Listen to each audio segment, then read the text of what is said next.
Welcome to the latest Time for Advice interview.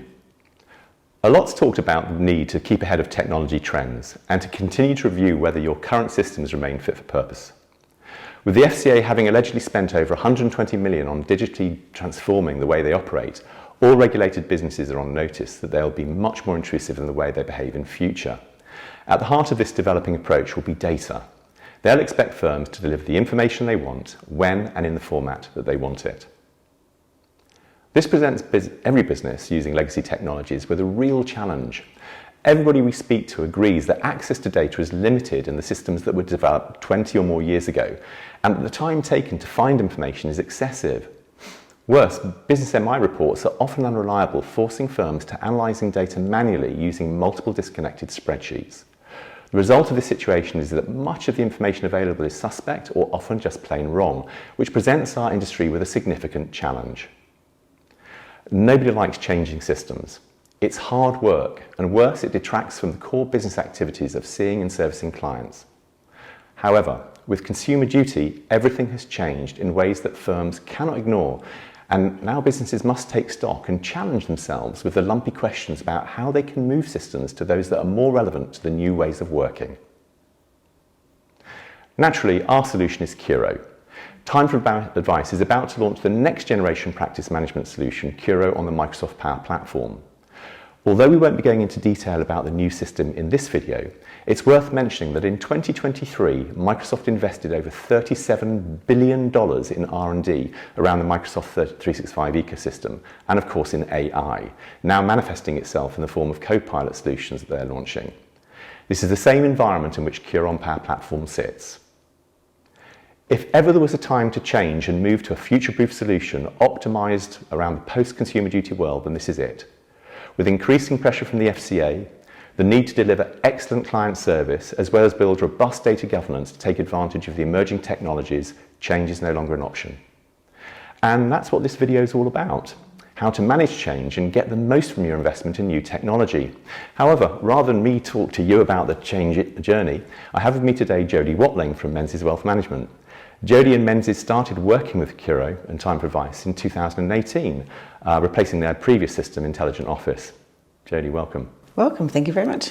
It's very nice to be here. And it's a pleasure to see you. It's great for you to take the journey up from London. How was your journey? It was very good, actually. It was very quick, much quicker than I thought it was going to be, and exceptionally smooth given all the problems with the rails over the recent times. Fantastic. Well, look, I mentioned that you obviously work with Menzies Wealth Management, which is part of the Menzies Accountancy Group, which I think is quite a significant business now. So what do you do? What's your background and what do you do within Menzies? So I'm a director of Menzies Wealth Management. I'm also a financial planner as well. We have two parts to our business. So we have a private client advice side and we also do employee benefits. Yeah. Career-wise, like everybody I think in our industry, I started out in administration. I then moved into the investment side of things, became an investment analyst, switched into financial advising, so became a financial planner. Made, some would say, quite an odd switch, went into compliance then after that. That is an odd switch, to be perfectly honest with you. Yeah, I don't know why. I just had a desire actually to get more on the compliance side and understand that part of the industry and what we did. And then I joined Menzies in a kind of management and compliance role about 10.5 years ago. And then about 5 years in, I then decided that actually I really wanted to go back to being client-facing again, and I missed that. I missed speaking to clients and meeting clients. And also I think from a compliance perspective, it's very good to be in touch with the end user of our service, which is the clients, because then you can make better decisions about the processes that you put in place. So I went back to advising, and then since then, so that's what I've been doing now, which is working as a director. So running the company with my fellow co-director Louise, and working as a financial advisor as well. That sounds like a pretty full roster. It is. At times, probably more. It's probably more work than I can fit in on some days. Yeah. Well. You're still here and you're still smiling. Yeah. To be fair, I love it. Actually, it's quite nice having both parts of the job. So how long have you been advising? Because I think when we first met, had you gone back into advising at that stage, or? When we first met, no, I went back into it just after that actually, because we did the CURO implementation first. That's right. And then, and that was one of the projects one of my last projects I needed to get done before I went back into advising, because it was a big transition for us to do that. So, and I'd had a bit of a break because I used to advise before, and then stopped for a period of time when I joined Menzies, and then came back into it after that. So, so when we first met, I think Menzies was using one of the more established back office systems for time. Why were you looking to change? I mean, why did you look to change at that stage? It was quite a journey for us, actually. So I joined Menzies, and they were using Intelligent Office at the time. And over that first 5 years, I think it was a culmination of frustrations, really. And it started off with the kind of, I guess, looking at our data and realizing that there were issues with the data integrity and data quality. And there were issues in how you put the data in, so trying to use a very structured system. It was inflexible, so the way in which we worked. I guess when you've got some software, sometimes software determines how you actually have to operate. Yeah. And we found that with that particular software, that it really didn't fit how we were operating as a business and what we wanted to do going forward. You know, I think one of the biggest issues I had was and this is probably maybe not necessarily fully software oriented, but because there was a data migration that was done into it, and it created issues in terms of, you know, trying to get correct data for income. Yeah. And like you said before, actually, it was built on an old kind of legacy software, which meant that for lots of things we would have to extract information out and then try and pull it apart and then manually mash it together. Yeah, mash it together again to get the information that we needed. And my issue with that was it was very time consuming.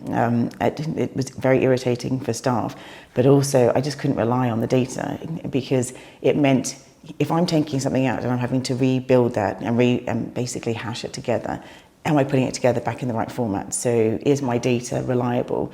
And with all of the FCA reporting, and even just doing your own accounts and trying to look at where's your business growing, you know, how do you want to build your business going forward? You can't do that if you're not really sure of what you're looking at, the data that you're looking at. So that was probably the biggest core driver. It took longer than expected for us to get to the point of saying, all right, let's go out to the market and look for change. Yeah. And that was partly driven by something you just said as well, which was staff not wanting to change. Yeah. That kind of, you know, oh gosh, if we have to change and use another software, that's a really big pain, and it's going to take more time, and is it going to be any better? So it took 5 years for us to get to the point where we said, actually, enough's enough, we really need to look at this now. So how did you get the team, the people you're working with on side? What was the approach there? Because that's, I think, one of the biggest challenges firms have. You know, decisions are made probably at an executive level without reference to the people who are then having to implement it. Yeah. And that, I think, is a real issue, obviously, because it's all about hearts and minds. So how did you get hearts and minds aligned? Do you know, I was thinking about that, and I thought, because obviously it's been 5.5 years since we've been on CURO. And when I think back to what we did, there was another lady that was working with us at the time called Anna, and I guess we kind of staged it actually to get there. And the first thing we did was we spoke to the team about, you know, what are the issues that we're having? Can you identify? And it was about making the team realise that the software that we were on wasn't fit for purpose. And they knew that anyway. They knew, because they were having problems day in, day out. They were having to do things manually. There were lots of workarounds to fit the way that we worked. And so once we identified it and we said, well, would you be happy for us to go out and look for a new software system? And they were like, yes. And so we then looked at all the ones that were in the market at the time, and we looked at just the way that they worked. And the two key things for us were, one was data flexibility, and the other one was about future-proofing. Because if we were going to make this change, I didn't want to make a change that meant in 3 to 5 years' time, we'd be back to where we were going, oh, this is really old software, it's not keeping up with the times. And now we have to go through the process again, because that would have just really, I think staff would be very disheartened with that.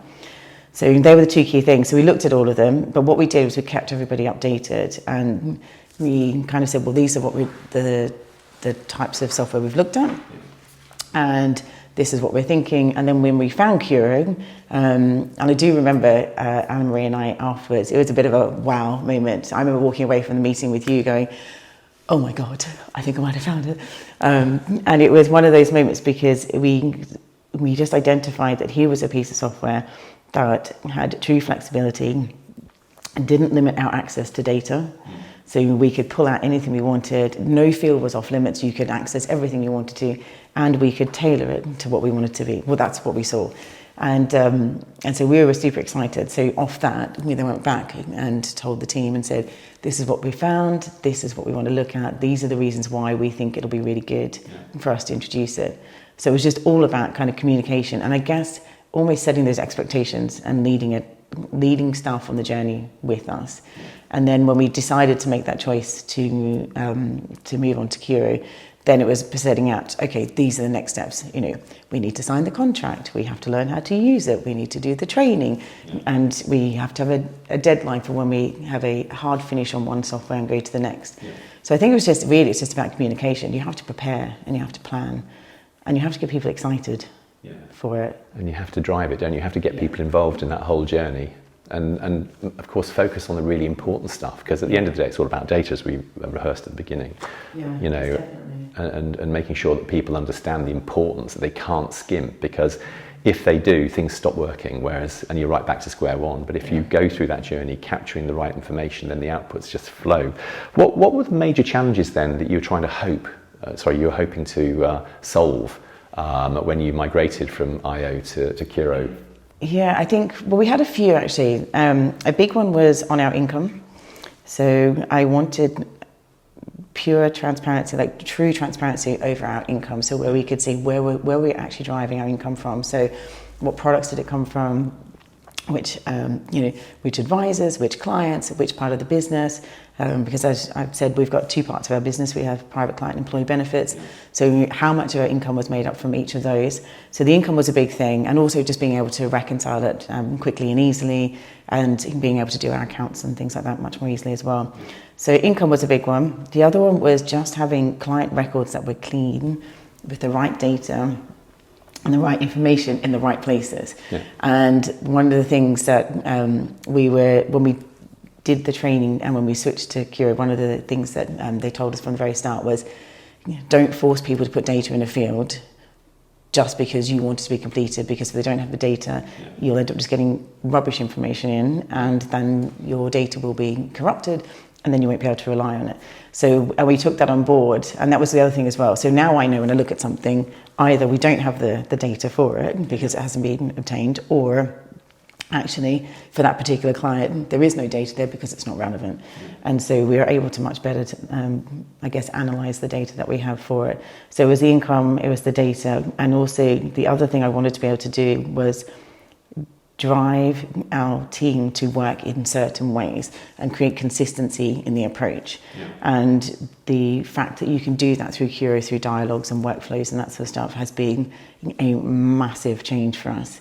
So, all of our power planners work the same. They all put on recommendations. All of our advisors put leads on in the same way. We qualify them in the same way. And so there's just this consistency. So, and you also just meant that everybody's capturing the same data at the same point in time, which was really important for us as well. Oh, fantastic. But I mean, as we said, there's always challenges, and there must have been challenges, I'm sure there were challenges with the implementation of CURO. So what were those, and how did you address them? How did you overcome them? I think, so there were a few challenges that we had when we implemented it.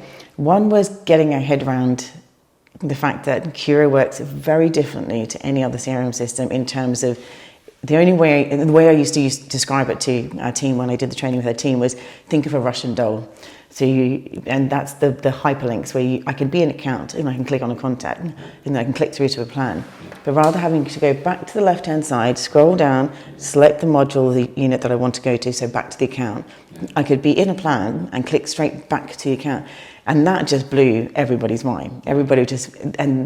We just couldn't get our heads around it initially, and it took a few weeks, right? Probably a few months actually. But eventually when people got used to that, they were just like, wow, this is amazing. I don't have to keep going back. I can just go from here to there, from here to there.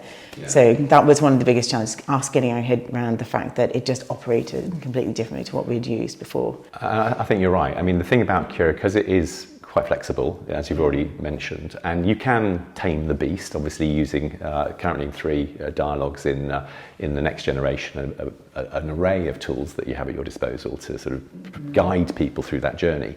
I think, that's really handy at the beginning of your journey, but once you get it, once you understand where you are and what you need to do, you're liberated, because as you say, you can just go to where you want to go to within a couple of clicks rather than having to navigate through back and up and down. It's just a nightmare. But yes, no, I completely subscribe to that. And also because most of your people, I guess, have a particular need for the system. So there are different personas in the business that do different things in the software.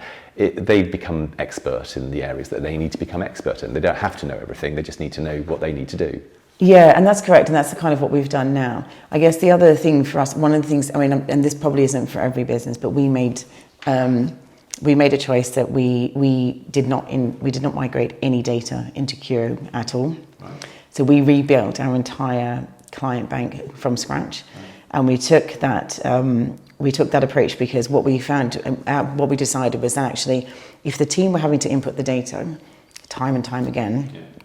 For all of the clients that we had, so adding lots of accounts, lots of contacts, lots of plans, lots of income profiles, what do you get at the end of that? You get a good use of the system. Absolutely. And people understand it.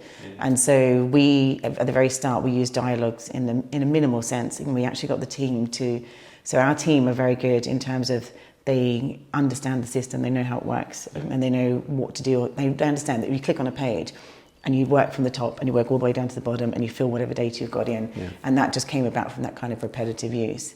But I guess the challenges were at the start, getting used to that sort of system. And then I think one of our core biggest challenges we had in the first year was getting to grips with the income module. But that was partly just using a new system, but also partly because as a business we made the decision to go to a full accruals basis. So we had to get our head around, you can't go backwards. So you can only ever operate in the current month that you're in. Yeah. And so that was a big change for us. But to overcome that, we created a best practice log. So when we had a problem with something and we figured out how to do it and how to correct it, we wrote it down. So if it cropped up again, rather than having to always go back to CURO support or sort of sitting there scratching your head, you could just go back to it and go, oh yeah, we've had that one before. How did we do that again? And so very soon after that, we now have a very, very clean income module, income data. And I think that's a really interesting lesson, isn't it? It's being very systematic about your learning and making sure that everything is captured as part of a process, and then everybody buys into the process, so people become accountable to the process. So the process is developed, and people adopt it and are accountable to it. And having the information and the data at hand to be able to reference that process to make sure that people are using it appropriately. And that's one of the main benefits, I guess, of CURO, the access to data that you've already mentioned, means that it's not personal when somebody's not doing it right. They just need to learn how to do it right. And it's easy to help them do it right. And as a consequence, everybody wins. Yeah, they do. And what we do is that accountability thing is we made certain people accountable for certain parts of the system. And so when they identified that there was an issue with some sort of data entry, they would go back to the other person and say, oh, look, I've noticed this. This is how you actually need to enter it in, and these are the reasons why. And people didn't feel offended by it. They just sort of went, oh, okay, she looks after, or he or she looks after this part of the system, and they're just trying to teach me. And then if everybody gets it right, then there's less correction work that needs to be done. Well, exactly, and the system works, which is the key. And I think you're right, it's helping people to understand that actually this is not criticism, it's not criticising them, it's about doing the job properly so that the whole business wins as a consequence of that. Yeah, agreed. Because I think in the older technologies, where access to data is quite limited, there's no real way of building that data governance, because you can't really track what's going on in an easy way. And I think that means that people just don't care. And so the problem is propagated down the line. So since implementing CURO, what are the benefits that you think you've realised as a result of putting CURO into Menzies? And also, has it delivered any unexpected benefits? I would say, do you know what? I think there have been so many different benefits over the years that we've been there, and it changes. When we first started, the benefit was, oh my God, I can access data. That was the biggest thing, was the fact that we could just enter data, we could access data. We knew where all of our income came from. Our client files and records were clean. for the first time in God knows how long. And so that was initially the first benefit. I was like, wow, it's like we just had clean data and everything worked, which was quite nice. And then since then, I mean, my most recent thing, I had an aha moment actually in December last year. I had an aha moment, and was because it was our PI renewal, and every few years you have to do a full new PI application form. And so I was undertaking that exercise, and the data that they request is very specific and very comprehensive. Yeah. And it dates back for a long time, and it takes a long time to gather. And having done those historically, I got the application form and just went, oh my gosh, this is going to take me weeks to do. And where previously it would have taken weeks to collate all that data, it literally took, I think I did it over 2 days. Wow. Yeah, I did over 2 days, and that's in between having, being interrupted with everything else. Yeah, and having a day job, but being able to pull the type of data that they wanted. And okay, I didn't put it onto their form. I said, here's the information you want. I extracted it from CURO. It was in the spreadsheets. I attached all those with the application form, and it went off, and it was incredibly quick. So that was a massive saving for it. And then the other benefit that we've had is our income reconciliation on a monthly basis has gone from, when we were on the old system, where it used to take the lady that used to do it probably about a week or so to do. We've now got that down to doing the month end, what we call our lockdown, takes about 2 hours, and we get all the information off to the accounts team, which is really good.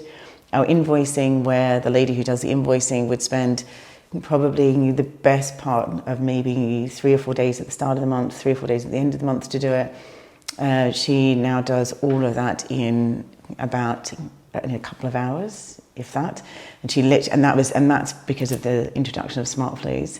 Now that we've put on to smart flows and it's all done by email, she literally does them all in bulk, sends them all off. They get logged automatically to the system. So that, for her, she was super excited, because that just gave her back hours and hours of time. And I think that's a really important point for firms to take on board, because everybody obsesses about the cost of the software, but actually the cost to the business is the payroll. That's by far the largest cost. And if your people are spending so much time doing mundane tasks, which cost the business a fortune, if they're able to slash the cost or the time to take in to do those roles and do perhaps more interesting, more valuable work, actually the whole business wins and the software becomes free. Yeah. And I think you're right with that. And I think it is one of the things that you look at, because, to be fair, the software it's not super expensive compared to some software you'll buy, but it's not exactly inexpensive either. There is a cost to have that, but I do think if you spend the time to get to know CURO, use it well, really get it integrated into your business, it does pay for itself in terms of the cost and time savings that you can build into it. But you have to be willing and prepared to do that. But then I would say that's probably the same with any piece of software that you're going to use. Well, I think you need to dig in and learn your tech. There's no question about that, because unless you do, then you'll never get value. And actually it is the value equation at the end of the day, isn't it? It's how much effort you get back as a consequence of doing the job properly. I remember when I was at school, sorry about this little anecdote here, but it sort of changed my life. I was always bottom of the class. Always bottom of the class, because I didn't really like work, and so I'd do stuff, but I'd do it badly, and so I'd have to redo it. And detention was my middle name in those days. Until one day, one of the teachers said, "Roland, why don't you adopt the lazy man's way of working?" And my ears pricked up, and I thought, "All right, tell me more." He said, "Do it right first time," and that changed my life actually, from bottom of the class to getting all my O-levels, going to Imperial College and all that sort of good stuff, and other bits and bobs subsequently. But the thought of actually doing it right first time to get the right outputs is all that matters, because then you're free to do other stuff. Now, if you're forever being tripped up and you have to revisit stuff for whatever reason, then it's just demoralizing. And I think that's probably one of the benefits of using technology that's but also that frees you to do the sort of things that you want to do across your business. So in terms of other business benefits, I mean, has the use of CURO improved client relationships, for example, the ability to engage with clients? How's that worked? I was thinking about that, about how we use it for our clients, and I guess for us, it's the way in which we can. Again, it always comes back to data. It's just accessibility of their data, and being able to know, any client that picks up the phone and calls us, anybody who takes that call, they can instantly look on the file. They'll know, where they live, who their advisor is. They know what assets or plans and stuff they've got, and so they're able to answer their questions and queries really, really quickly. Also, it integrates with CURO, integrating into our core platforms and providers and stuff that we use. So we get the electronic feed, so we have up-to-date data, which is very helpful for us and helps us to reduce our reports, and also other information that we provide back to clients. So it's been great from that point of view. I do think for us, we are, it sounds a bit silly because we're 5.5 years in, but we're still on our journey. Of course. And there are so many things that we want to do and so many places we want to go with CURO, and also the integrations that it has, that I think from a client perspective, we are going to see more client benefits coming to the fore now in our next stage of our journey. The first part of the journey actually was about making us more productive for our clients, so that we had more time to spend doing the things that we need to do, which is actually speaking to them, going to see them, and looking after their assets and their wealth and things like that. So whereas this the next part of it is about looking at the other integrations that we can do with CURO that can actually make even the client journey more, I guess, just make the client experience just a smoother and a happier one all around. And so that's the next phase of what we're starting to look at now, which is, okay, now that we've got this part great for us, what else can we do for our clients? So can we link in with the portal? Can we change the way in which clients book meetings with us and have that data stored in on CURO? Can they complete some of their fact find information and send it back to us rather than us always manually doing it at a meeting? So that's their kind of, we're now looking at that going, oh, now what can we do? Where else can we go? And I think that's the point, isn't it? So you've gone through the adoption phase, you've got the foundation, a solid foundation on which to now build. And I guess because business is dynamic, business is always changing, then you need a solution, a software solution that will allow you to change with it. And I think that's probably one of the major benefits of something like CURO on Microsoft Dynamics. And certainly as we move into the next generation of CURO on Power Platform, the capability is astounding. And in many respects, you're limited by your own imagination. But the point being is, once you start reimagining what you want from your business, then it's reassuring to know that your software can take you on that journey, or can follow you on that journey and support you on that journey, which is really critical.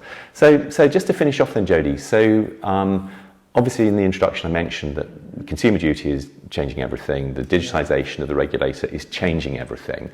What would be your advice to firms who are now thinking about change and how they can update their systems to take advantage of the emerging technologies and also deliver, on the issues or solve the issues that we've identified? What would be your counsel, your advice to those firms? My advice would be to think about the future. So you think about where your business is going to be, and even if you don't know where your business is going to be about the future, think about how important it is to have something that can grow and change with you. And you made the point just then, you really are only limited to your imagination. And I was thinking that on my way to coming here this morning, I was thinking, what are the things that what are the things I really value about CURO, and what has it done for our business? And it came down to three things, really. We are only limited by three things. One is our imagination, the second one is time, and the third one is the resource that we put into it. And if you've got all of those three things, no matter where you are in your business journey or the client life cycle, CURO can adapt to that, and you can tailor it to meet all of your needs. And so for us, I can't imagine us not being on CURO now that we've been on it. And I can't imagine us not being on it in the future either, because there isn't any other piece of software that we use that can be tailored as much to the way that our business is growing and developing and where we want it to be in the future. And I think if you're thinking about adopting a piece of software because you want to enhance your business, I think that's got to be your core priority is, can this grow with me, and can I tailor it, and is it going to be supported into the future? And CURO definitely is that kind of software. So if that's what you're looking for, then you've found the right piece of software. Jodie, thank you very much. You're very welcome. Great to see you. Very nice to see you too. Thank you.